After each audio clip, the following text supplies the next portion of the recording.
All right. Hello, everybody. Hope your day didn't suck as much as mine did. I had to deal with the cable company, and it's kind of ridiculous. So here's what happened. My internet went down. I couldn't get online, so I called the cable company. And guess what? You get this computerized bot, and it's like, oh, thank you for your loyalty. Blah blah blah. So then it's like, do you need to call about an appointment? Do you need to call about a billing session or a billing question? Do you need to call about internet connections? And I responded, I need to talk about an internet. I can't get online. So it's like, well, what is your passcode? I'm like, I don't know. You can find your passcode by logging on to this website, Optimum Online. And I'm like, dude, I can't even believe I'm talking to a computer. I'm sure you guys do it too, or you people do it too. I can't even believe it. But I'm like, dude, how the hell can I log on to get my password if I can't get on my website? And then it's like, are you calling about a service appointment? If so, press 1. Are you calling about this? Press 2. And I'm like, no. My wife's like, what the hell are you yelling at? I'm like, I'm yelling at this freaking computer. It's like, okay, let me ask you what you need. Do you need a service appointment?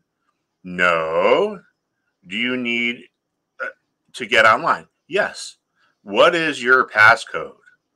I don't know. Oh, you can log on to your website and get your passcode. And I'm like, I can't log on because I can't get onto the friggin' internet. So finally, I went over to the Optimum Online store, which fortunately is not that far from where I live.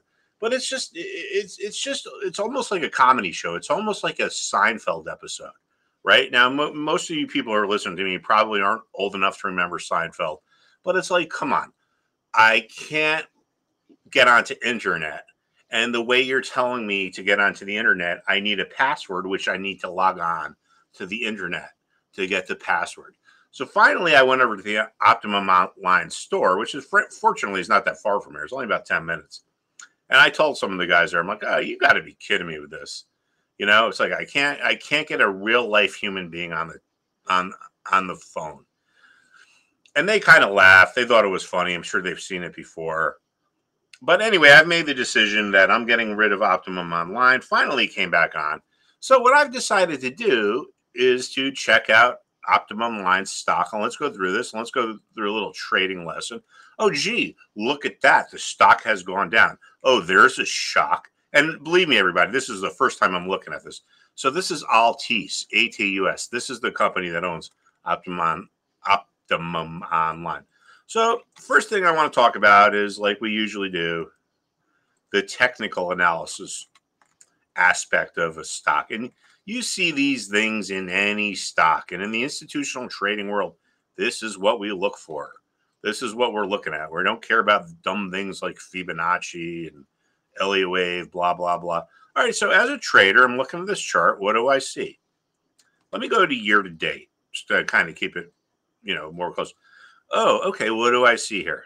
All right, let me see. Okay, so all right. Well, I see a couple things here.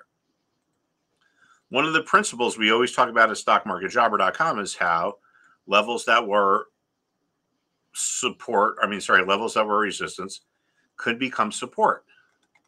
This happens because of seller's remorse. There's people who sold here who like, oh man, the stock went down big.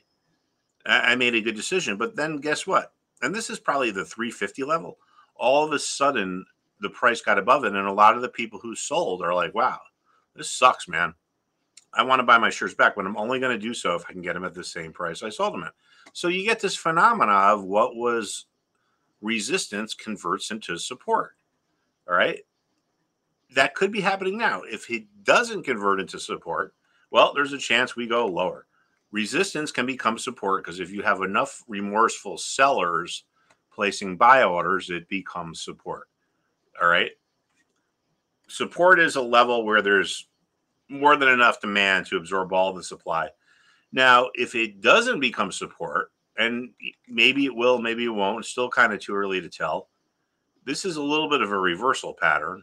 We could get a little bit of a false breakout here, and we could be going lower. But a reversal pattern just tells us that, oh, the trend is changing. The leadership is changing. The bulls are in charge, and now maybe the bears are taking over. So that's the first thing I see. So I'm going to kind of key in on this. And I'm not going to buy this stock just out of principle. And I don't even know if they have options. I would imagine they do. I mean, it trades millions of shares a day. And I'm not talking about long term. They suck, blah, blah, blah. I'm just talking about a trading idea here. And my trading idea would be to watch this. If this support doesn't hold, there's a good chance we get a decent move lower. All right, let's take a look at a little bit of a longer term picture. And you could see the same principle I'm talking about here. Support became resistance. And this is support in October of 22, resistance in November. Support becomes resistance for the opposite reason. You have buyer's remorse. There are people who bought here who are like, man, I'm a genius. I'm the next Steve Cohen. Oh, trading is easy. I'm going to be a hedge fund guy. Sorry, I keep saying guy. I know I got to be politically correct, say person, but whatever. If you're making money, I don't think you're going to care about gender pronouns. So market goes up, goes lower. A lot of the people who bought here think like, oh, gee, maybe I wasn't so smart. I want to get out, but I'm only going to do so if I can get out at the same level that I bought my shares for, so I can get out at break even. Right? Pretty simple. Resistance here, resistance here. So buyer's remorse can turn what was support into resistance. Seller's remorse can turn what was resistance into support. We have to look at these important price levels. One of the main, I don't want to say secrets, but one of the main principles of trading is understanding that certain price levels are more important than others. And we could see this on pretty much any chart, all right? So this is ATUS, Optimum, Altice, blah, blah, blah. I'm sorry, I'm angry. I was on the phone with these guys. Sorry, I was on the phone with these people for so long. It became a pretty much a waste of a day, but at least now we're back and up and running. All right, so we can see on this chart one of the principles that's important to being a trader. Certain price levels are more important than others. This right here is the 520 level. I don't know why this level is important. For whatever reason, this stock likes this level. So support here became resistance here because of buyer's remorse. Sorry, excuse me. All right, we got resistance, resistance. Will this level convert into support? If it doesn't, there's a good chance we go lower. Now, let me go back and see if I could find an example on the chart where, sorry, resistance becomes support. Oh, here we go. It's a perfect example. So resistance here became support here. There are people who sold here who regret doing so when the price goes higher. We go into a big sell-off. This is the COVID crash. And guess what? There were enough remorseful sellers trying to place buy orders or placing buy orders at the level that was resistance converted into support. You can see it up here, actually. Here's another good example. I mean, you can almost see this on any chart. Resistance here became support here. Resistance. All right, let me just finish up with this, right? The technical aspect. Resistance can become support because people that sold regret doing so when the price goes higher. And they tell themselves, if I can buy this back at break even, I'm going to. If you have enough remorseful sellers placing buy orders at the level that was resistance, it turns into support. All right, let me throw another little technical analysis lesson at you here. Let me look at some momentum here. Yeah, I spent all day with these people, man. It was, I mean, the people that work there are nice. I can't complain about them. If you can get an actual person on the phone, it's like, oh, it's like, thank you for being a customer. We appreciate your loyalty. What do you have a problem with? Is it a billing problem or is it you can't get online? I can't get online. Okay, thank you for being a loyal customer. If you type in your code, I would be happy to look at that. I can't get the code because I don't know what it is. I forgot. Oh, if you want the code, you could just log on to your website at www.optimum.net And it's like, I'm calling you because I can't get online. So how the hell am I supposed to get online to get my code? And then it's like, are you calling about a service appointment? If so, press 1. Are you calling about a billing thing? If so, press 2. And then meanwhile, I'm just like screaming. It's like, come on, man. So finally I hung up. Fortunately enough, I live close enough to the Optimum store. Man, what a day. All right, let's look at momentum here. Momentum is how much a stock or a market has moved in a certain amount of time.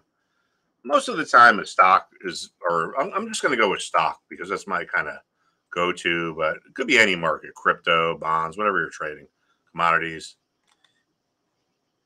If something gets really to an extreme above where it typically trades or what would be its usual range, we call it overbought. And that's kind of important because it brings sellers into the market. People will be anticipating a reversion to the mean. So I'm looking at this here with the this RSI indicator. I mean, check this out, right? So we get really overbought here. This is a perfect time to sell. One of the principles about stocks or markets, which I teach, is that if something is overbought and it gets to resistance, it tends to sell off. And we see that here. Overbought is going to draw sellers into the market because they expect a reversion. A resistance level is a large group of sellers. It's like you got the double whammy going on. All right, I don't want to spend too much time on this because I know most people have very short attention spans. But what I want to do here is type in the stock symbol and then IR, which means investor relations. And we're going to go look at the company. This is the investor relations page. I'm not really a fundamental person. I'm more of a technical trader, but I think it's sometimes you can pick up stuff from this. Now, my experience today was so upsetting that I think I'm going to go over here and look at, all right, let's look at the earnings presentation. A lot of times when a company is doing bad, all right, let me start again. Sometimes you can learn more about a company by what's not in the presentation than what is in the presentation. If a company is doing very well, they put their numbers right up front. It's like the first thing you see is here are our numbers, here are our financials. This is how much we earned, we're growing, yada, yada, yada. If you don't see those numbers in the first couple of pages, it could be a warning sign. So let's see. So they just had their earnings call on August 2nd. Today is August 7th. All right, what do we see here? Oh, guess what? I don't see any numbers. I mean, we kind of got some numbers, revenue, but it's mostly fiber, customer relationships. Yeah, I'm one of those 250,000 people. Where were you today? Okay. Strategy. Oh, they even throw, why the hell would they throw a goat in there? Is that an actual goat? Someone's got to, can one of you all please like send me an email and just be like, explaining why they have a goat? Let me just make sure. Can I take my glasses? Yeah, that's a goat. I mean, geez, this is getting kind of interesting. Oh, goat. Maybe it's because greatest of all time, like Tom Brady or Jerry Garcia. Well, Tom Brady, whatever. That's a different conversation. I don't know why they have a goat in the report. I might have to put this on the cover page. All right, let's keep going. Improvement in net promoter score. Self-installations. Oh, yeah, self-installations. That's why I had to go to the freaking store 3 times today. Notice how we're on page 5 and we haven't seen any numbers. Fewer trucks, blah, blah, blah. This is fluff. This is garbage. This is meant to take your attention away from what's really important, the underlying bottom numbers. Oh, here we go. Quarterly performance review. Oh, here we go again. I don't see any numbers. I don't see any numbers. I see trends. I mean, let's face the facts, everybody. For a company to have value and for a stock to go up, they need to be making money. All right. I hate to use this overused expression, but at the end of the day, it's like if a company doesn't make money, it's not worth anything. All right. So now we're on page 8. Still don't see any numbers. I don't even know what the hell this is. Blah, blah, blah. Oh, all right. Now we're kind of starting to get into some numbers here halfway through the presentation. Revenue, not any details. What I want to see is operating margins, earnings per share, Are dividends going higher? Numbers. This isn't rocket science. Some people make it rocket science, but it doesn't have to be. One of the main things we want to look at if for earnings is our operating margins. An operating margin basically is how much does a company make for each dollar of sales.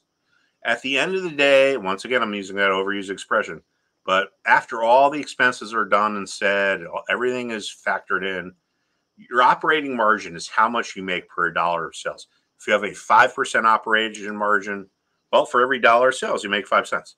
If it's a 10% operating margin, for every dollar of sales, you make 10 cents. If that margin is going up over the course of time, because when we look at these fundamentals, we have to look at trends. If it's trending higher, it shows the company's becoming more profitable. Pretty darn simple. All right, let's keep going. Here we go. Margin trends. Let's see what we got here. Adjusted EBITDA margin. You always got to be careful these adjusted numbers. Adjusted means like, oh, well, like say you have a company and you got a bunch of like say factories, you got 10 factories, and then one factory burns down in a quarter. So that costs you $10 million. So you say, oh, well, we had this loss, but it's a one-time only thing.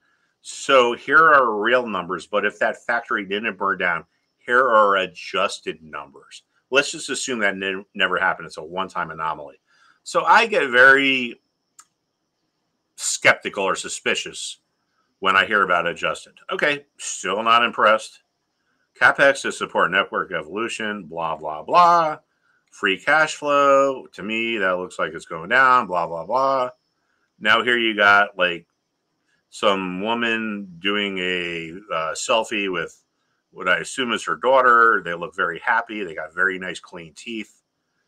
Wow. Maybe we should figure out who they get their dental supplies from. That might be a good way to make money. Appendix. Oh, here we go. At the appendix, page 16, now we see some numbers. All right. You know what? I don't know what's going to happen with this company. I personally would not invest my money in it. I had not only do things look bad, does the chart look bad? They don't talk about their numbers. I had a personally bad experience. Maybe I'm wrong, but whatever. I don't know. Just something to them. All right, everybody. Thank you so much. I hope to see you soon, and I will talk to you then.